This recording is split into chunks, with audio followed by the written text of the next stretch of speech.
মামার বার্থডের আগের দিন আমরা যাচ্ছিলাম একটু বার্থডের কেনাকাটা করতে, তাই রেডি হয়ে চলে গেছিলাম স্টেশনে। আর স্টেশন থেকে না আমাদের বাড়িটা দেখা যায়, জানো তো। আর আজ সেদিনকার ওয়েদারটা ছিল ভীষণ সুন্দর, মেঘলা, সাথে হালকা বৃষ্টি। আমরা গেছিলাম কাটোয়া। গিয়েই তো ফার্স্টে খেয়ে নিয়েছি ফুচকা, আর তারপর খেয়েছিলাম এই ডালের পকোড়াগুলো।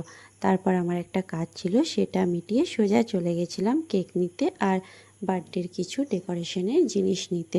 তারপর সেখান থেকে গেছিলাম একটা ক্যাফেতে খাওয়া দাওয়া করতে। আর এই ক্যাফের আমার কোল্ড কফি আর চিকেন পপকর্নটা ভীষণ ভালো লাগে।